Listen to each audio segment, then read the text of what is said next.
तो चलिए अपना क्वेश्चन नंबर 11 करते हैं अब हम। If the sum of the first n terms of an AP is 4n minus n square, what is the first term, what is the sum of first two terms, what is the second term, similarly find the third and 10th and the nth term.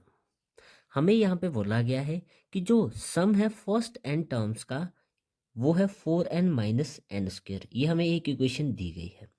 What is the first term यानी कि S1 हमें निकालना है।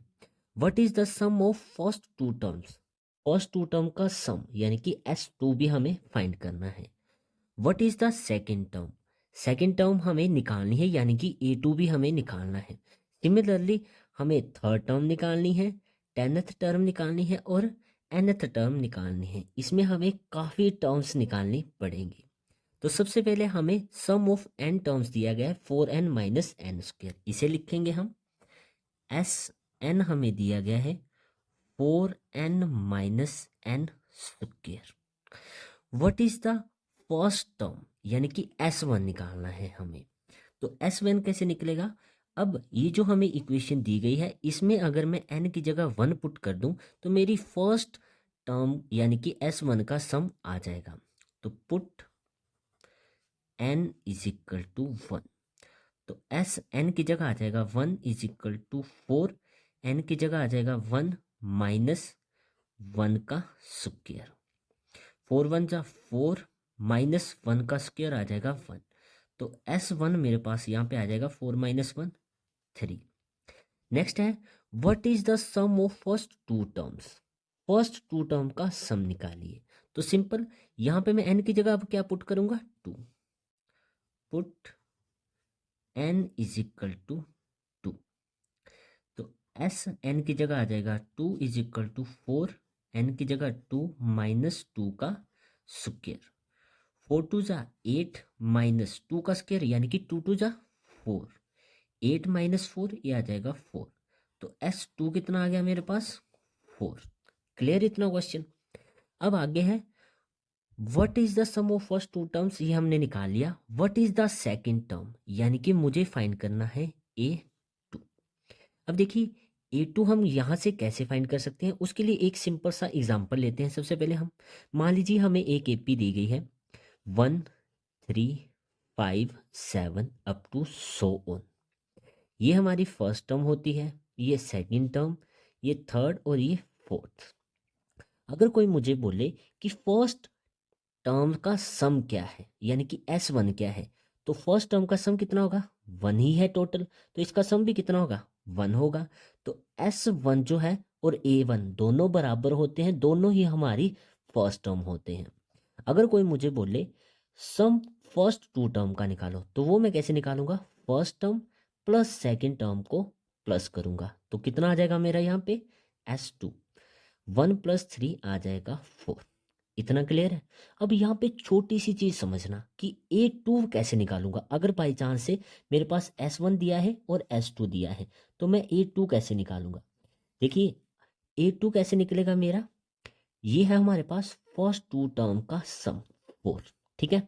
तो अगर मैं first two term के सम में से फर्स्ट टर्म का सम माइनस कर दूं, देखिए ध्यान से, फर्स्ट टू टर्म के सम में से अगर मैं फर्स्ट टर्म माइनस कर दूं तो मुझे सेकंड टर्म मिल जाएगी। तो यहाँ पे क्या करना पड़ेगा, देखिए फर्स्ट टू टर्म का सम यानी कि S2 माइनस S1 करूंगा तो मेरा कितना आ जाएगा, A2 की वैल्यू आ जाएगी। जैसे यहाँ पे है S2 की वैल्यू 4 है, S1 कितना है मेरा 1 माइनस 1, तो A2 कितना आ जाएगा यहाँ से मेरा 3। देखिए A2 एक्चुअल में क्या है 3।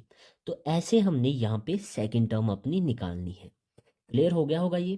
तो यहाँ पे A2 कैसे निकलेगा मेरा, A2 is equal to first two term का सम और उसमें से मुझे फर्स्ट टर्म माइनस करनी है। अब यहाँ पे A1 भी कर देंगे तो भी हमारा सेम ही आंसर आएगा, क्योंकि सम ऑफ फर्स्ट टर्म या फिर A1 दोनों ही बराबर होते हैं।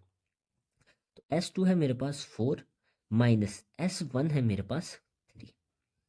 अब देखिए S1 और किसके बराबर होता है, A1 के बराबर भी होता है, तो मैं यहाँ पे A1 भी लिख सकता हूँ। क्लियर, इसकी हमें आगे ज़रूरत पड़ेगी इसीलिए मैंने यहाँ पे लिखा। तो A2 कितना आ जाएगा यहाँ से हमारा 4 माइनस 3, ये आ जाएगा 1। A2 आ गया। A1 भी मेरे पास है, तो यहाँ से मैं D की वैल्यू निकाल सकता हूँ। D कैसे निकलता है हमारा, A2 माइनस A1। A2 है मेरे पास 1 माइनस A1 है मेरे पास 3।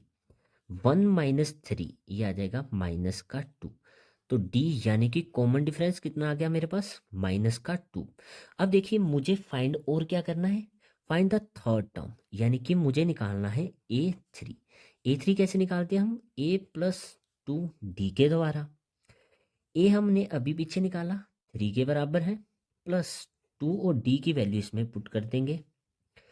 3 प्लस माइनस माइनस हो जाएगा, 2 2 जा 4। तो A3 कितना आ जाएगा यहाँ से हमारे पास, 3 माइनस 4। 4 में से 3 गए, 1 बच गया, बड़ी वैल्यू माइनस की है तो माइनस का 1। A3 भी आ गया हमारे पास। अब हमें फाइंड करना है 10th टर्म, यानी कि A10 निकालना है। ये कैसे निकालूंगा मैं, A10 कैसे निकलता है, A प्लस 9D के द्वारा। A कितना है मेरे पास, 3 प्लस 9 और D की वैल्यू आ जाएगी माइनस का 2। 3 प्लस माइनस माइनस 9 2 जा 18। 18 में से 3 जाएंगे, बच जाएगा 15, बड़ी वैल्यू माइनस की है तो माइनस का 15। तो A10 कितना आ गया मेरे पास, माइनस का 15। अब मुझे निकालना है nth टर्म, यानी कि AN निकालना है मुझे। AN के लिए क्या फॉर्मूला होता है हमारा, A plus n minus 1 into D. AN is equal to A मैंने निकाला है 3 प्लस n की वैल्यू हमें नहीं पता क्योंकि nth टर्म निकाल रहे हैं हम, तो n को n ही रखेंगे -1 और d की वैल्यू हमारे पास माइनस का 2। AN is equal to 3। अब देखिए आगे क्या होगा, -2n से मल्टीप्लाई हो जाएगा तो क्या हो जाएगा, -2n प्लस माइनस माइनस का 2n आ जाएगा। देखिए plus minus minus minus minus plus 1 multiply 2, ये आ जाएगा प्लस का 2। AN is equal to 3 plus 2, ये कितना आ जाएगा 5 माइनस 2n। तो AN कितना आ गया हमारे पास, 5 माइनस 2n के बराबर। अब देखिए आप इसको एक और तरीके से कर सकते हैं, जैसे मैंने A3 वाला तरीका लगाया, A प्लस 2D करके निकालते हैं। आप इसको ऐसे भी कर सकते हैं, S3 माइनस S2 करके। A10 कैसे निकलेगा, S10 माइनस S9 करके। आप वैसे भी इसको सोल्व कर सकते हैं, सेम ही आंसर आएगा। ये मुझे थोड़ा सा इजी लगा इसीलिए मैंने आपको इस तरीके से करवा दिया, ठीक है। तो यहाँ पे हमें जो जो वैल्यूज बोली गई थी वो हमने निकाल ली है। यहाँ पे ये क्वेश्चन हमारा कंप्लीट होता है। चलिए मिलते हैं नेक्स्ट क्वेश्चन के साथ नेक्स्ट वीडियो में। जय श्री राम।